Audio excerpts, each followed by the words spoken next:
Hi friends, good morning. இன்றைக்கோட recipe வந்து பூண்டு குழம்பு தான் பார்க்குறோம். இந்த பூண்டு குழம்பு வந்து யாருக்கெல்லாம் வந்து ரொம்ப பிடிக்கும் அப்படின்னு சொல்லுங்கள். இது வந்து சிம்பிளான ரெசிபி தான், டக்குன்னு வந்து செஞ்சிடலாம்.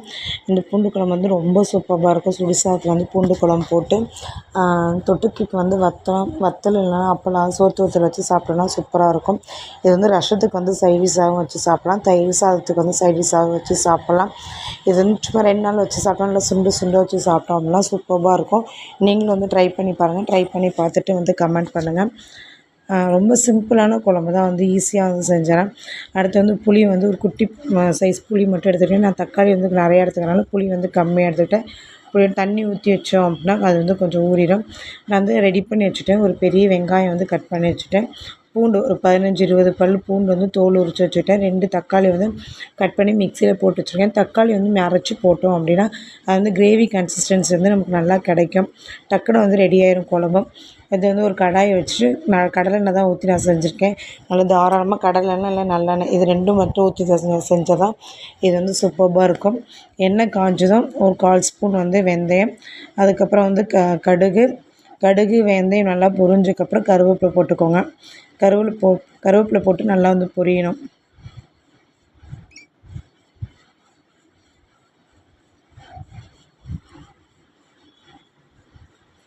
கருவேப்பிலையும் போட்டாச்சு. கருவேப்பிலை நல்லா பொரிஞ்சதுக்கப்புறம் உரித்து வச்ச பூண்டை வந்து போட்டு இதை வந்து நல்லா வணங்கணும்.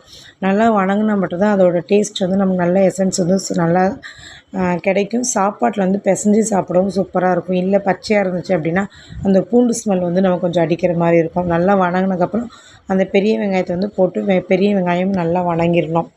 அதுக்கப்புறம் வந்து அரைச்சி வச்ச தக்காளியை வந்து கொட்டிக்கணும். அரைச்சி வச்ச தக்காளியை வந்து கொட்டிட்டு இதுவும் நல்லா மிக்ஸ் பண்ணி விட்டுறணும். நல்லா மிக்ஸ் பண்ணிவிட்டு கல் உப்பு போட்டால் மட்டும்தான் அது டேஸ்ட்டு கிடைக்கும். தூளுப்பு மேக்ஸிமம் அவாய்ட் பண்ணுங்கள். இந்த மாதிரி குழம்பு இதுக்கெலாம் வந்து கல் உப்பு போடுங்க, அதுதான் வந்து ஹெல்த்தியும் கூட.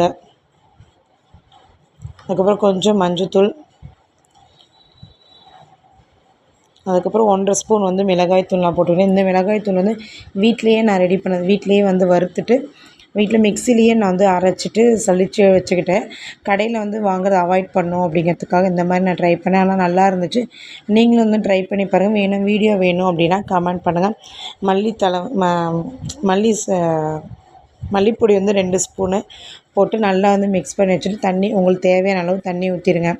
அந்த பச்சை வாடை போகிற வரைக்கும் வதக்கிட்டு தேவையான அளவு தண்ணி ஊற்றிட்டு தண்ணி நல்லா வந்து கொதிக்க விடணும். இந்த குழம்போட டேஸ்ட்டே வந்து குழம்பு சுண்டி வரதான் இந்த குழம்போட டேஸ்ட்டே இருக்குது. தண்ணி நல்லா ஊற்றிட்டு தேவையான தண்ணி ஊற்றிட்டு நல்லா வந்து கொதிய விட்டுருங்க அந்த குழம்ப.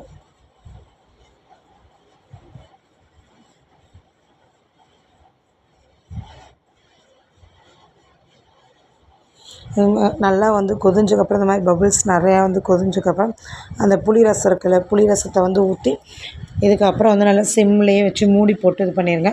மூடி போட்டு நல்லா கொதிஞ்சு நல்லா சுண்டி வரணும். சுண்டி வர தான் இதோட குழம்பு டேஸ்ட்டே இருக்கும். அப்பப்போ ஒன்ஸ் மட்டும் டேஸ்ட் பண்ணி பார்த்துக்கோங்க, உப்பு காரம் எல்லாம் கரெக்டாக இருக்கா அப்படின்னு டேஸ்ட் பண்ணி பார்த்துட்டு அதுக்கப்புறம் மூடி வச்சுருங்க. கொஞ்சம் நல்லா கொதிஞ்சு இந்த மாதிரி எண்ணெய் எல்லாம் பிரிஞ்சிடும். இந்த கன்சிஸ்டன்சி போதுனாலே இறக்கிக்கோங்க. எனக்கு வந்து இன்னும் திக்காக வேணுங்கிறதுனால இன்னும் கொஞ்சம் நேரம் நான் வந்து கொதிய விட்டேன்.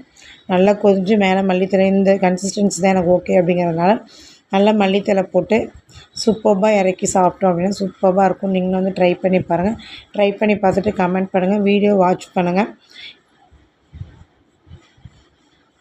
வேறு எந்த மாதிரி வீடியோஸ் வேணும் அப்படின்னு சொல்லுங்கள். நிறைய வீடியோஸ் வந்து இட்லி பொடி, குழந்தைங்களுக்கான நட்ஸு இட்லி பொடி, கிட்ஸுக்கான ஸ்நாக்ஸு, இதெல்லாமே வந்து நான் வீடியோஸ் போட்டிருக்கேன்.